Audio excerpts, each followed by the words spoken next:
Kepada yang terhormat Bapak Menteri Pendidikan dan Kebudayaan Republik Indonesia Nadiem Makarim, semoga Bapak sehat-sehat selalu. Saya pernah bertemu langsung dengan Bapak, memohon kepada Bapak untuk berdiskusi mengenai pendidikan. Saya juga pernah melayangkan surat resmi permohonan untuk bertemu di awal tahun 2020 dan sampai sekarang belum ditanggapi. Namun saya memaklumi kesibukan Bapak yang luar biasa sebagai Menteri Pendidikan dan Kebudayaan. Izinkan saya, Cutnya Deviana Daudsyah, seorang pendidik dan pedagog dan salah satu dari 270 juta rakyat Indonesia, menyampaikan beberapa hal mengenai pendidikan di Indonesia dan di masa pandemi yang sedang kita alami sekarang. Sebelum saya menyampaikan usulan-usulan mengenai pendidikan di masa COVID-19 ini, saya sampaikan terlebih dahulu bahwa saya pernah bekerja sama dengan Kementerian Pendidikan dan Kebudayaan antara tahun 2007 sampai 2012. Tempat kami rapat dulu setiap hari Jumat di kantor Kementerian Pendidikan dan Kebudayaan itu tepatnya di gedung D lantai 6. Saya diangkat waktu itu sebagai ketua konsorsium musik oleh Kementerian Pendidikan dan Kebudayaan, tepatnya saat itu tahun 2007 oleh Direktur Jenderal Bapak Aceh Suryadi. Tugas kami itu dulu adalah merancang standarisasi kompetensi kerja nasional musik.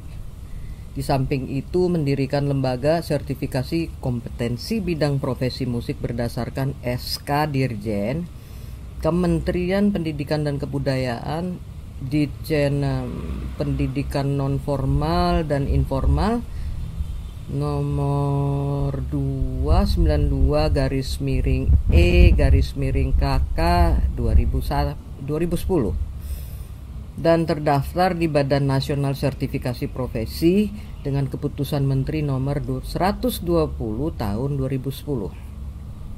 Sebagai lembaga yang membantu kementerian untuk memberikan pelatihan, pengujian, dan peningkatan kualitas pendidikan musik di Indonesia dan menyusun kurikulum berbasis kompetensi bidang musik serta menyusun kisi-kisi soal ujian dan lain-lain.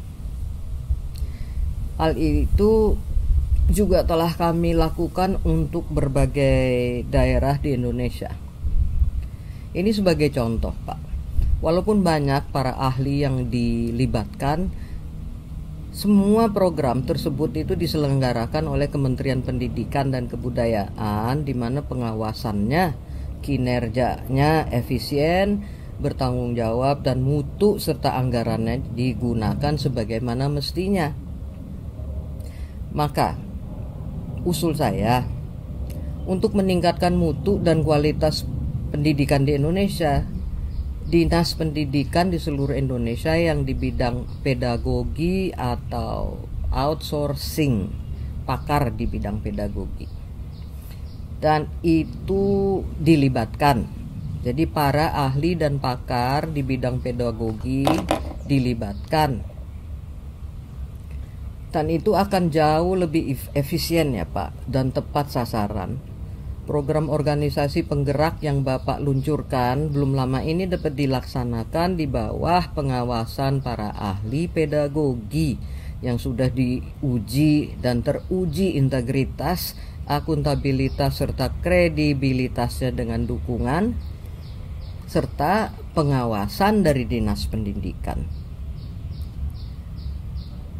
Saya beserta tim ahli dulu sudah pernah melakukan itu di bidang pendidikan musik. Dan langkah-langkah serta konsep yang sudah pernah kami jalani dapat dijadikan contoh dan referensi untuk pendidikan umum di Indonesia. Kemudian pendidikan jarak jauh yang akan diadakan secara permanen rencananya. Yang terhormat Bapak Menteri, listrik dan jaringan internet harus ada terlebih dahulu serta merata dari Sabang sampai Merauke dan koneksinya harus stabil. Dan apabila seluruh rakyat Indonesia sudah memiliki smartphone dan komputer serta kompetensi para guru, terutama dalam penggunaan seperti aplikasi dengan internet, sudah terjamin seperti di negara-negara yang maju seperti Eropa dan Amerika Serikat, baru kemudian pembelajaran jarak jauh dapat diterapkan secara permanen. Jadi infrastrukturnya dulu. Bapak Menteri, seperti yang Bapak ketahui, bahwa dari Sabang sampai Merauke di berbagai daerah, terutama yang terpencil, belum ada aliran listrik, apalagi koneksi internet. Nonton TVRI saja belum bisa, Pak, apalagi nonton Netflix. Jaringan internet aja belum merata di seluruh Indonesia dan terkadang koneksinya tidak stabil atau lemot. Ya, tidak semua bangsa Indonesia tuh memiliki telepon seluler, apalagi smartphone. Saya pikir solusi belajar mengajar di sekolah-sekolah yang terletak di daerah-daerah tersebut itu dapat diadakan dengan contohnya belajar di lapangan terbuka. Kegiatan belajar mengajar dapat dilaksanakan di luar kelas dengan tetap jaga jarak dan tetap wajib menggunakan masker. Atau diskat meja-mejanya seperti di luar negeri, seperti dana, contoh diantara lain dana yang ingin dikeluarkan untuk POP, mengapa tidak sebagian disalurkan untuk mengadakan skat-skat tersebut. Ini bagi daerah-daerah di mana jaringan internet belum memadai ya Pak, apalagi daerah yang belum ada aliran listriknya. Banyak sekolah-sekolah umum ditutup bagi yang punya wifi di rumah atau pulsa dan kuota yang cukup dapat belajar di rumah. Lain halnya dengan yang tidak punya Pak. Guru menempuh perjalanan yang cukup jauh sekitar 6 jam ke murid-murid. Seperti contohnya di Magelang, karena sebagian tidak memiliki koneksi internet yang belum lama ini dipublikasi di media internasional seperti Reuters, New York Post, dan The Tribune.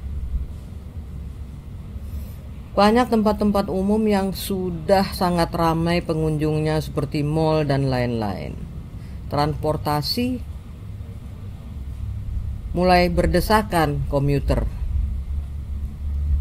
Tapi siswa tetap harus belajar di rumah. Bagi saya ini tidak masuk akal ya. Karena kalau dilarang ya seharusnya semua dilarang. Jadi bukan yang belajar atau yang kerja di kantor saja, Pak. Tentu ada solusi yang lain selain peraturan bahwa tetap harus belajar di rumah. Jadi mengenai belajar secara online atau jarak jauh, Bapak pasti mengetahui bahwa pulsa itu tidak murah bagi sebagian rakyat Indonesia. Saya bicara dari Sabang sampai Merauke. Apabila dapat diadakan kebijakan dari pihak pemerintah, seperti contohnya mengurangi biaya internet, pulsa, dan kuota bagi para siswa dan para guru, atau apabila memungkinkan secara gratis di masa pandemi ini, kiranya dana dari pihak pemerintah dapat dikucurkan untuk itu. Dan pemerintah bekerja sama dengan pihak perusahaan internet provider serta telepon seluler yang bersedia memberikan keringanan biaya pulsa kuota, karena tidak semua rakyat Indonesia tuh memiliki penghasilan yang cukup untuk tambahan pengeluaran ekstra seperti biaya pulsa atau kuota internet untuk belajar secara online. Hal ini tentunya dapat mengurangi beban para guru, orang tua, dan siswa. Tugas-tugas seperti pekerjaan rumah, Pak, yang harus direkam di video di daerah-daerah tertentu, bufferingnya saja bisa lama durasinya, waktu mengunggah atau mendownload. Masih banyak lagi kendala-kendala yang dialami selama dari 4 bulan terakhir ini. Bapak Menteri, sebenarnya kurikulum yang digunakan untuk pembelajaran secara tatap muka dapat juga kok Pak dilaksanakan secara online apabila terlebih dahulu para guru mendapatkan pelatihan-pelatihan yang efisien, seperti contohnya upgrading the method of pedagogy without direct presence during the pandemic, atau metode pedagogi tanpa tatap muka selama COVID-19. Maksud saya diadakan sedikit modifikasi, seperti contohnya durasi pembelajaran dikurangi waktunya, karena kita semua tahu ya Pak, kerja maupun belajar di rumah itu harus memiliki semangat yang luar biasa dan konsentrasi yang cepat sekali teralihkan karena tidak berada di ruang kelas maupun di ruang kantor.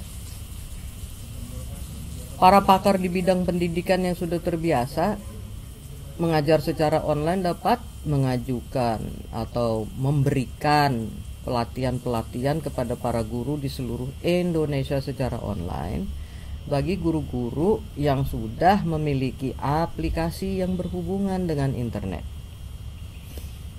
Bagi yang menggunakan media video dapat dilihat atau dilatih cara menggunakan video editor seperti contohnya KineMaster, Filmora, atau iMovie. Sudah sangat banyak anak-anak muda yang mahir menggunakan berbagai aplikasi tersebut, yang contohnya dapat dikerahkan untuk membantu dalam pelatihan, dan mereka sebagai bagian dari outsourcing seperti yang sudah saya sampaikan pada awal video ini. Karena pada kenyataannya masih banyak pihak di jajaran pemerintahan daerah maupun pusat yang belum fasih menggunakan berbagai aplikasi yang berhubungan dengan internet. Jadi akan sangat bermanfaat, serta kita tuh akan siap apabila di kemudian hari terjadi kembali force majeure atau major force atau bencana yang memaksa semua untuk belajar maupun kerja dari rumah. Jadi semoga tidak terjadi kembali di kemudian hari, semoga tidak terjadi kembali.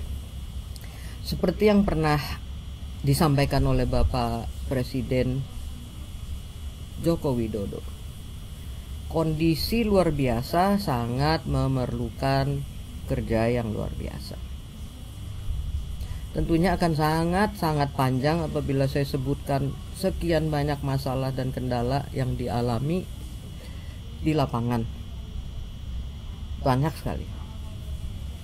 Dan tentunya Bapak sudah sering menerima berbagai keluhan serta kritikan dari rakyat mengenai kendala-kendala yang dihadapi dalam belajar mengajar secara online selama masa pandemi ini.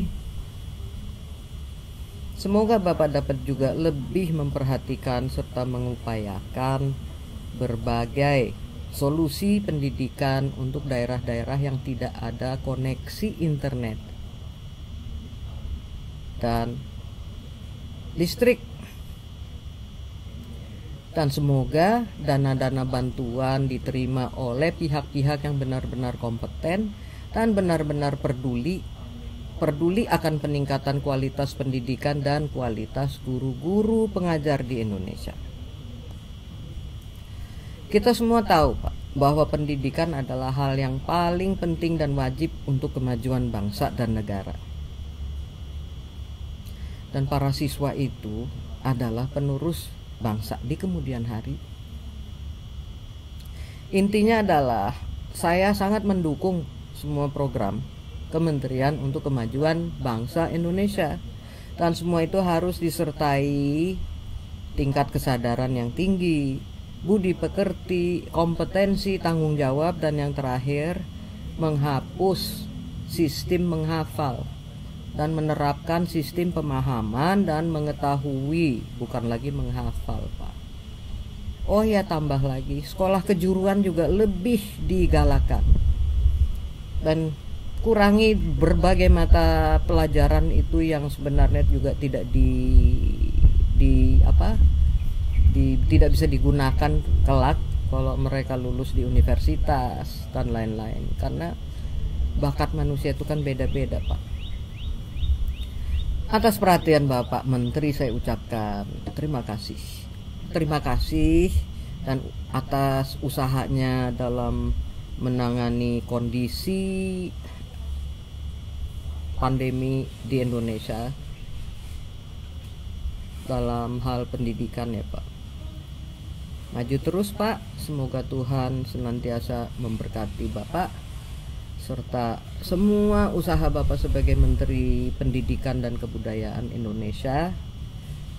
Salam sejahtera dan hormat, saya Cutnya Deviana Daudsyah.